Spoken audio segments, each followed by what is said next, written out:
I'm very happy to be in Valladolid with this film. It's very nice to be here. Inmaculata is a short film about a young girl that finds out she's pregnant even though she is a virgin. And during that film we follow her around for a day and watch her move around her life while we explore two different possibilities of what could have happened to her. I would say Inmaculata is kind of a modern retelling of the Virgin Mary in a nutshell. I think the initial idea for it was really the question of what if the Virgin Mary existed today? I like this concept of thinking if we told it from our modern perspective, what were the questions that would be raised nowadays? I think these questions were, I mean, the Bible is an interesting book of nice tales. I don't necessarily think that you have to believe in them to be fascinated by the stories that it tells. But it's always interesting to see what kind of perspective they're told from and what's the context of the time. So to take that story and put it in our context nowadays and to see what an audience, what they would assume more, you know. I think that was the initial idea that I had. And then researching a little bit, I came across other stories, other tales. There's a tale of Jacob and Rachel in the Bible, which is also very interesting. It's another form of abusing agency or abusing power. And eventually I came to the conclusion that I thought, okay, because a lot of people always ask me, so what happened, you know? And I feel like it doesn't really matter, because in the end, if it comes down to being a miracle or a higher force, or whether it's exerted force or surrogation, in the end, it's a woman stripped of her agency and of her body, right, of her choice. So I feel like even though it's two completely different conclusions of what happened to her, in the end, the essence of it is kind of the same. I'm very interested in power, and I mean that comes with class conflict and codependency.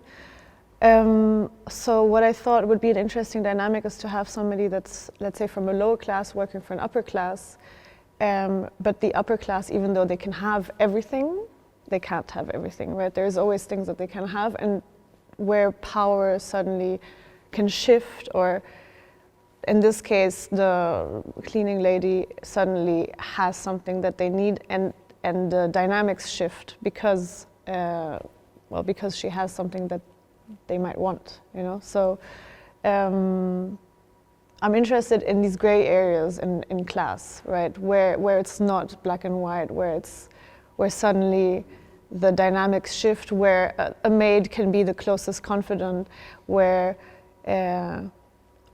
you even at the beginning might think, we had a cut at the beginning, but it was very confusing, but we had a cut at the beginning of the film where we don't even know if she's the maid or the wife, right? So, but at some point when you're editing, you have to make decisions. But I like this gray area where you're just like, okay, somebody from a lower class is so close into this family that they might even be seen as family, you know?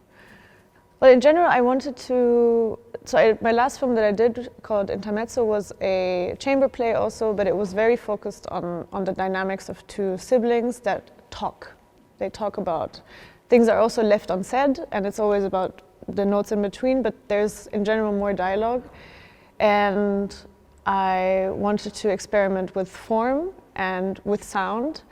So I thought, okay, how can I use the cinematic language in a way that I use it as the medium, you know, where I don't rely on dialogue, but I rely on faces and sounds and try to get this feeling across through that medium.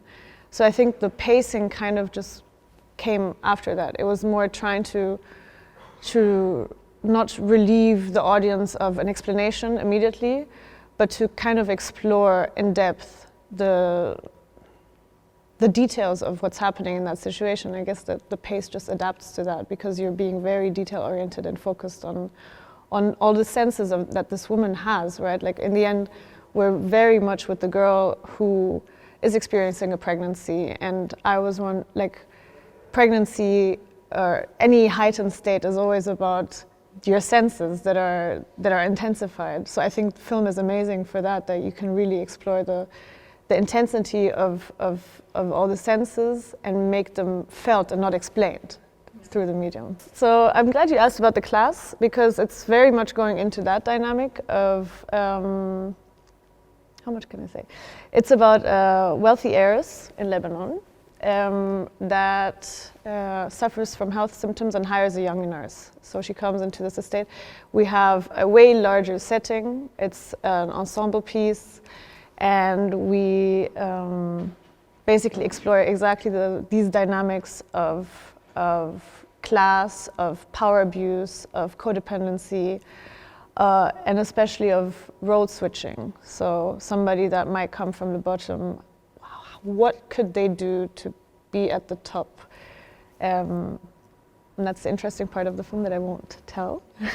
But yeah, so it's going in that direction also. Yeah.